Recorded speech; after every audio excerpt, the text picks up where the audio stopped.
Hello everyone, it is time for my May Roundup, or rather it is well past time for my May Roundup. Usually this video happens significantly earlier in the month. However, a family member of mine had a pretty serious medical emergency at the beginning of the month, and everyone is okay.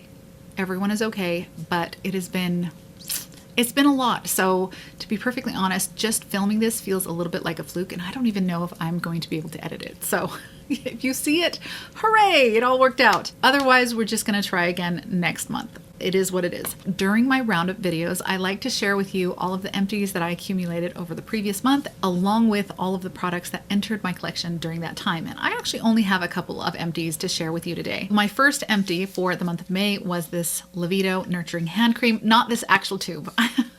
The actual tube that I finished, I'm not sure what happened to it. Honestly, I probably threw it away. This is the replacement tube that I have purchased, and this is the third one that I have purchased. Initially, I had the patchouli scent, which I got in an Ipsy, I don't know, 8 years ago, like years and years ago. I got the patchouli scent, and then I think I repurchased that. I think I repurchased the patchouli once. So this is the fourth tube. So I had the patchouli twice.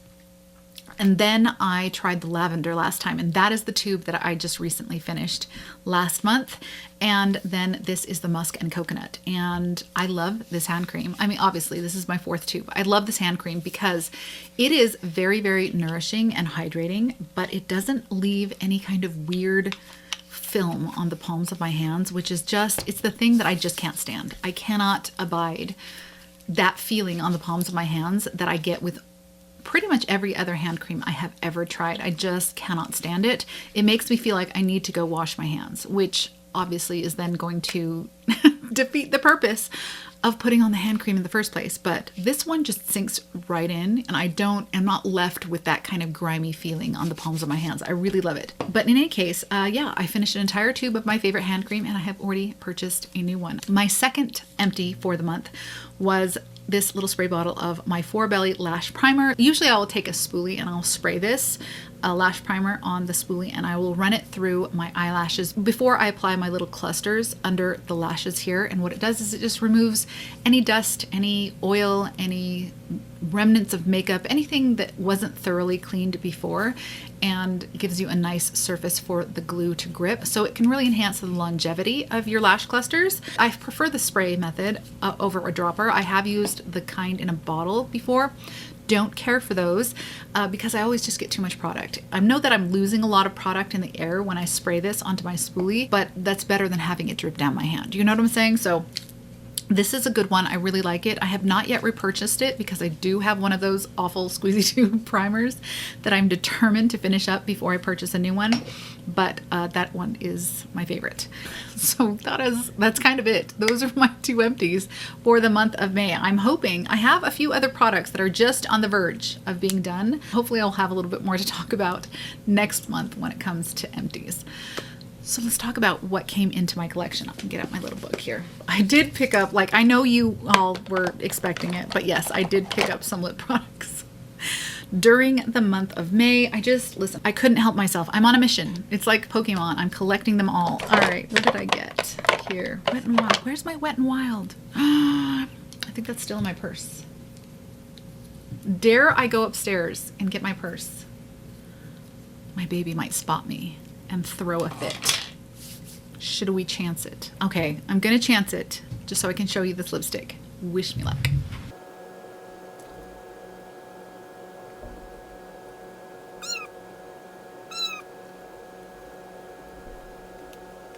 Okay, I am back. Did I get mobbed by my children? Why, yes, I did. I was able to find the lipstick in question. These are the first two things that I purchased in May. This is the Wet n Wild lipstick. It's their matte lipstick in a skinny dipping. It has this cute little kind of rose gold set of lips there. My kid has rolled it up inside the tube, of course, and smashed it there. But it is this really pretty pale, cool nude shade.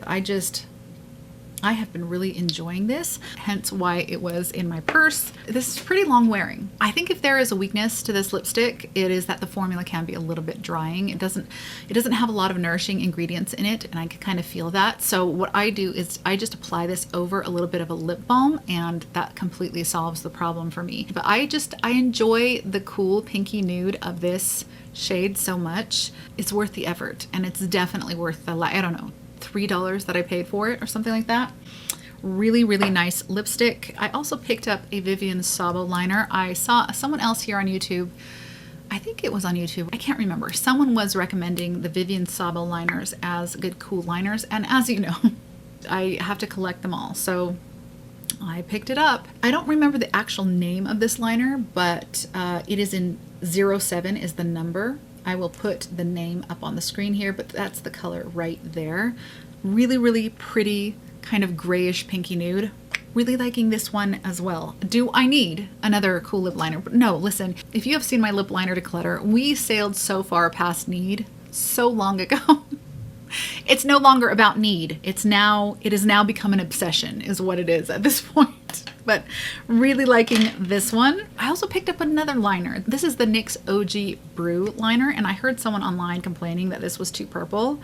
And whenever I hear someone complaining that something is too gray or too purple, I immediately perk up, because those are two of the things that I'm often looking for in my color cosmetics. So that's OG Brew right there. I feel like it's more of kind of a ruddy reddish color, and I gotta be honest, I don't know if it's my favorite. I don't know if I am loving this one.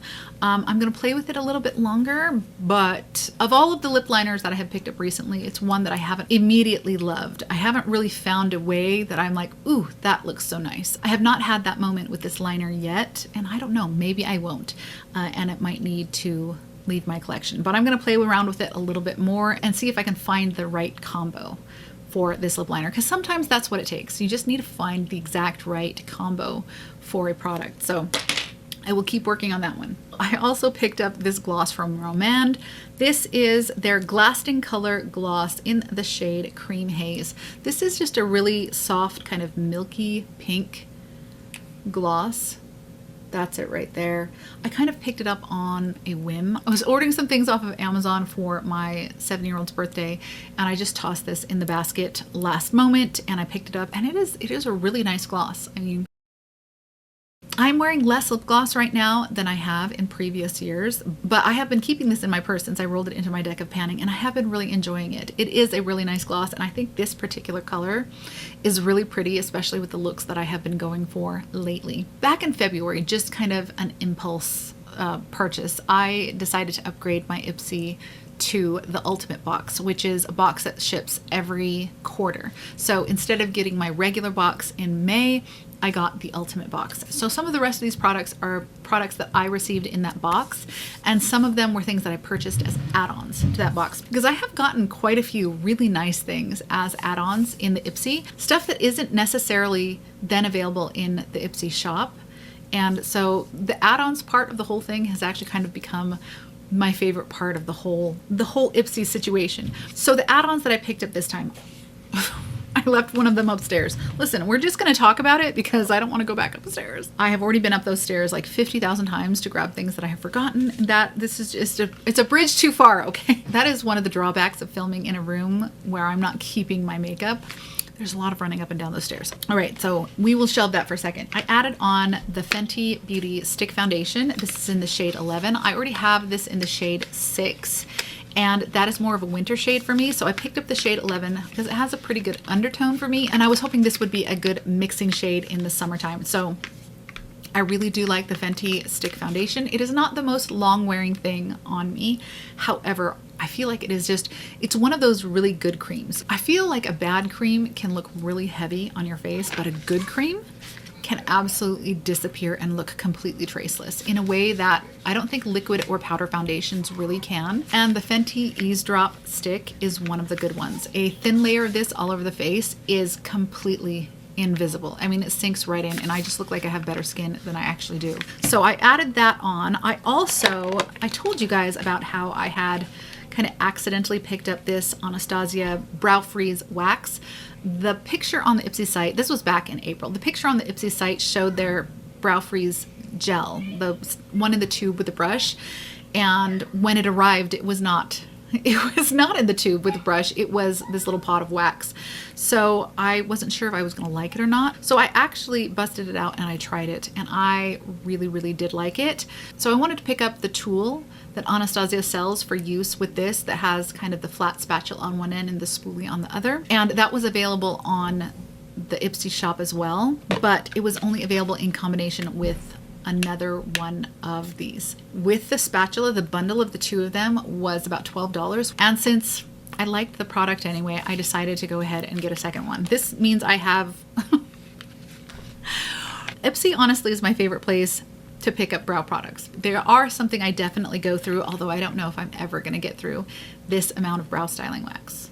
I don't know. I've gotten so many fantastic eyebrow pencils and eyebrow gels. I'm currently working on a tube of the Anastasia Brow Freeze, the one that's in the tube. I have one of those on the go right now as well. Brow products are one of those things where, yes, I want the product to be good, but I also need it to be fairly inexpensive because I go through them at such a rapid rate. I mean, I will typically go through maybe 4 or 5, possibly even 6 brow pencils in a single year. So I kind of need them to not cost me an arm and a leg, because I can't be doing that over and over and over again. It cuts into the money that I have to spend on more fun things like, you know, lipsticks or lip pencils or more lipsticks. So I have the tool. I don't know if I showed you a picture yet, but I will if I haven't. And I have a backup of the brow styling wax. I actually really like this, particularly for when I haven't laminated my brows in a while. I do laminate my brows about every 8 to 10 weeks, but by the end of that 8 to 10 weeks, my brows are fully back to normal, and they're just very stubborn brows that want to do what they want to do. And I find that with this wax, it doesn't replace lamination for me, but I can get closer to the look of a laminated brow with the brow wax than I have been able to with any gel I have ever tried. So I have really enjoyed this specifically for when I'm kind of getting close to needing to relaminate my brows and they are back to their normal stubborn self. So I added one of these. Oh, also I finished my last NYX retractable black liner that would have been in my previous, I think in my April roundup is when I would have shown you that, and I didn't have a black pencil liner, so I went ahead and picked up a new one, and I picked up this Bare Minerals Mineralist eyeliner in the shade Onyx. This was also an add-on for my Ipsy box. It's really nice. It's what I'm wearing right now. It is very creamy, it is very black, and it does stay put. I don't think I'm going to repurchase it once it's gone though, because I mean, unless I can pick another one up off of the Ipsy shop, I just don't see myself paying high-end prices for a black liner when the NYX exists. I just don't need to. That is it's a really good liner. And while this one is nice, is it nice enough to justify the difference in price? I really don't think it is. So I am liking it, but I think the NYX liner is just as nice as this one. My last add-on for the Ipsy box was this. I have been on a huge Ellis Brooklyn kick since the beginning of the year when I discovered their Vanilla Milk perfume, also on Ipsy. Let's see, back in April, I purchased a full-size bottle of their Miami Nectar and a full-size bottle of their Guava Granita perfumes that I have been very much enjoying. And then I picked up this little body mist from them. This is in the scent Peaches. It's nice. Obviously, because this is a body mist, it doesn't hang around as long as their perfumes do, and the scent isn't nearly as complex or sophisticated as I find their perfumes to be, but it does smell nice and I am enjoying it. Now the rest of the products here are products that came in my Ipsy Ultimate box, and this was my first time with an upgraded, like, special version of the Ipsy box, and I gotta tell you guys, I am not disappointed. The box cost me about $60 back in February. Let's see, do I have everything? 1, 2, 3, 4, 5, 6, 7. There were 8 products in my Ipsy Ultimate box. The first one is probably the one that I have used the most since I got it. This is the Murad SPF 50 moisturizer. This is really nice. You guys know that I love my Biore Aqua Rich watery essence. I still do really love that sunscreen, and it is significantly less expensive than this Murad SPF at full price. But I'm not gonna lie, this is a really, really nice SPF as well. And I was happy to get it in my box because, listen, I don't know that I'm ever gonna pay I don't know that I'm ever going to pay full price for this particular product. I am going to enjoy it while I have it though. This next one is probably my second favorite from that box. It is the Sunday Riley Good Genes Lactic Acid Treatment. I have thought about picking this up before. The price tag kind of gave me pause though, but my skin really just responds very well to lactic acid, and I have really been enjoying this. I've kind of been going back and forth between this and my ordinary kind of multi-peptide, the copper peptide serum. I have been going back and forth between those two for my nighttime routine, and I have been really enjoying it. My skin just has always really responded very well to lactic acid. It just feels a lot softer and smoother, more clarified, kind of more even in tone. I've really been liking this. This next one, I'm kind of excited about this one as well, but I have not yet opened it. This is the Korres Apothecary Wild Rose Night Brightening Sleeping Facial. So like a nighttime moisturizer situation. I already have one from Perricone ND that I'm working on right now that I'm really enjoying, so I didn't really want to break into a brand new one, but I'm excited to try this one out. I don't know if I will be doing that anytime soon though, because as we get into the hotter weather, I need less hydrating skincare, and using anything too rich at night can actually cause me to be more oily the next day. So I try to stay away from anything too emollient during the summertime. So I might not actually open this up until the weather cools down again, but I'm excited to try it out. Then I got a bottle of this Gisou hair oil. This is the honey infused hair oil. I avoided hair oil for the longest time because I have an oily scalp, and the thought of putting more oil on my hair, even though I wasn't putting it in the root, the thought of putting more oil in my hair was just, it seemed ridiculous to me. And the few times that I tried it, I used way too much because you're only supposed to use one drop. You put a single drop of this, you rub it on your hands so that your hands have a very thin film of oil, and then you just comb through the ends of your hair. This has actually been really, oh my goodness, I've got snarls. And this has actually been really helpful in kind of taming some of the static and frizz that happens when you live in a very dry climate like I do. Static can be a huge problem, and this hair oil really does help. You just have to be really careful, especially if you already have an oily scalp like I do. Just be real careful. Only use one drop, okay? There's no need to go crazy. Here's the one that I think I'm the most lukewarm about. I mean, it's fine. This is the Dermalactives Resurfacing Honey and Charcoal Mask. It's fine. It's fine. I don't think it's anything special. I definitely is not. I will use it because I do like a nice clay mask, especially one that doesn't dry down hard. But I don't know. I don't see anything amazing about this one. I actually prefer the one from Eliza Vecca, the Foaming Bubble Clay Mask. That one is so nice. This one is fine. It's fine. Okay, 3 more products. The next one is the biggest flop of all of them, and I feel like there had to be one. There had to be one I absolutely hated. This Ciel brush. This is their double-ended blush brush for cream and powder. You guys, I have never in my life, listen, I have used a lot of cheap brushes.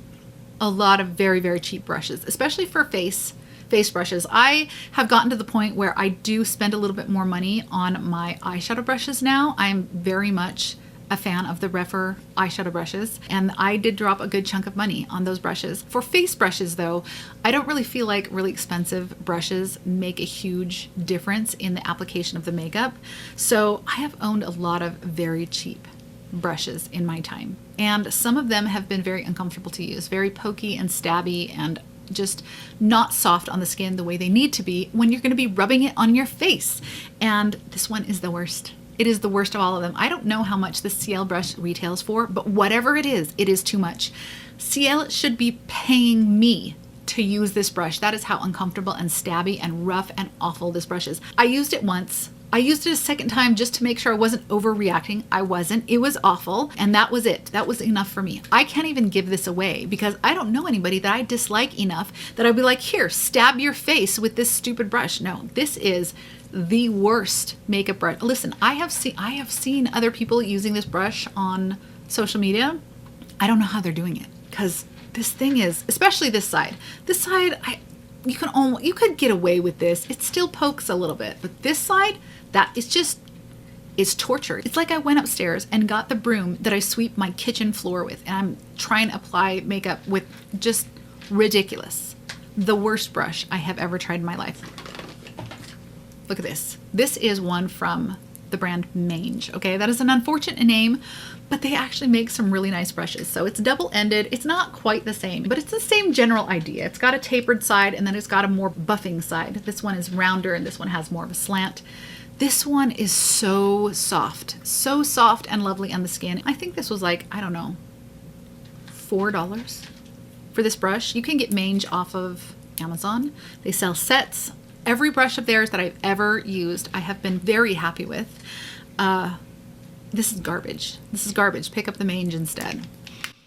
I also got 2 lip products in my Ipsy Ultimate. One of them was this Makeup by Mario Ultra Suede Cozy Lip Creams. I don't think it dries down all the way. That's not really the way people are doing things with liquid lipsticks these days, for the most part. When I first got it, I knew immediately after swatching it that it wasn't going to work for me. It just was not going to work out. It was a little too vibrant for me, I think is what the problem was. So I frankened it almost immediately, and that's what we're left with now.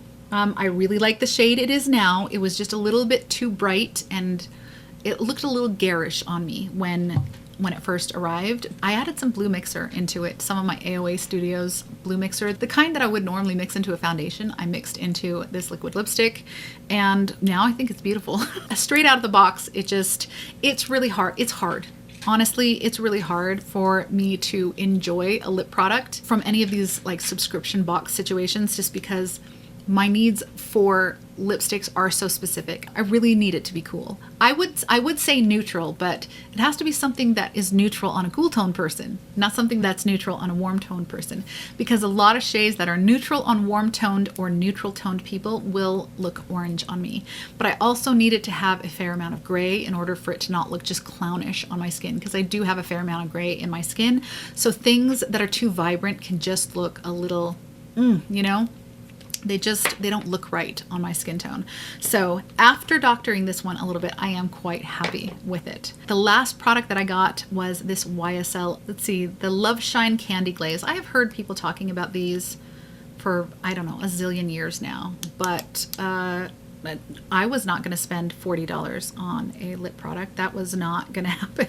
So getting it in this Ipsy, I don't know, was kind of nice. It was kind of nice. It was something that I will definitely enjoy, but something that I would not have purchased myself.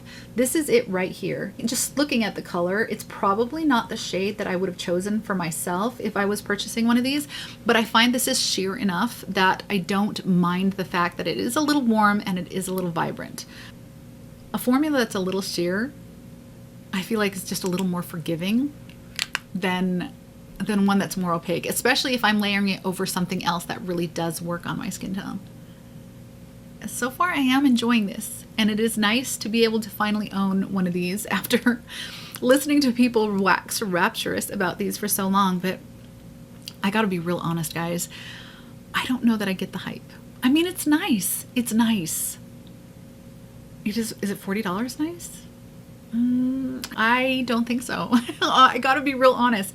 I don't think it's that big a deal. It's a nice lip balm. I mean, what are we all excited? Are we just all excited about the YSL? Are we just feeling all fancy with our little YSL component here? Is that what all the fuss is about? Because I don't think it's the formula that we're all crazy about. I really don't. It's nice. I just don't think it's that nice.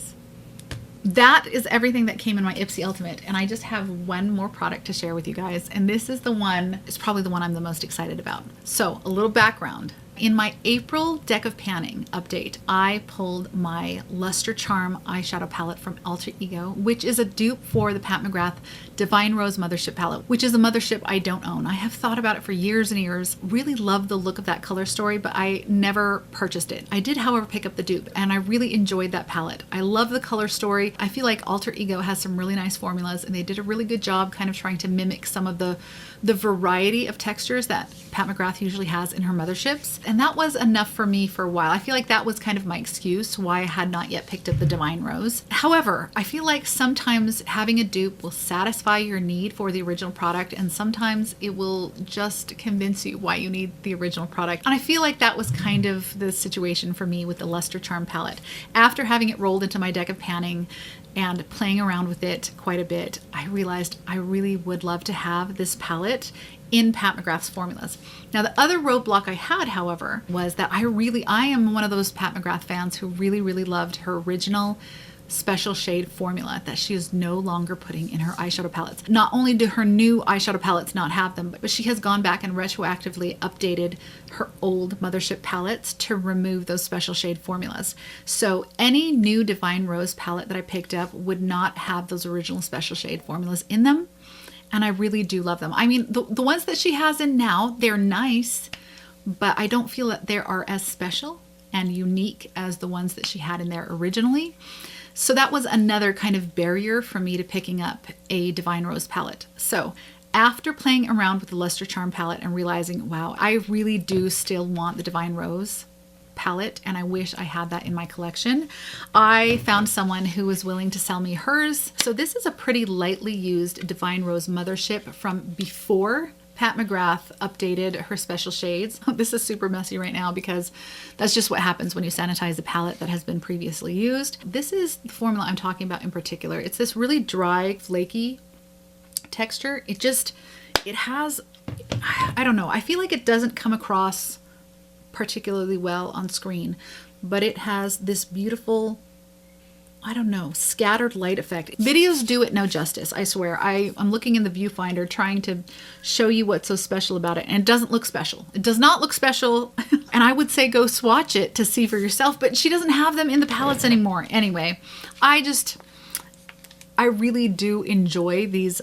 I really do enjoy these older special shades. They are really beautiful. I also really, really love Pat's matte formula. I do notice that the pan that has the most significant disturbance is this one, which is also going to be my favorite. I know already this is going to be my favorite shadow in the palette, so I'm not surprised that it was the previous owner's favorite as well.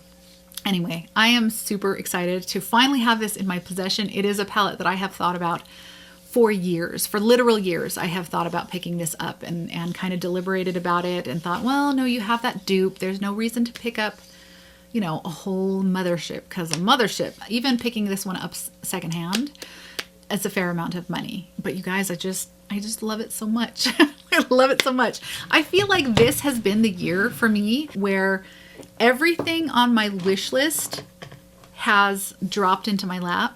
Not dropped into my lap because obviously I'm the one pressing the buy button, but at the same time, when palettes that have been on your wish list for years, I don't have the Makeup by Mario one down here with me, but that's another one. Palettes that have been on my wish list for years become available for some of these less than half their original price. It's really hard to say no in those circumstances. So I have been having a really good time clearing off my wish list and also pretty much purchasing every single cool lip liner that probably exists in the world today. That is it, you guys. Those are all of my new products and the 2 measly little empties that I managed over the month of May. Thank you so much for spending this time with me, and I will see you in the next one. Bye.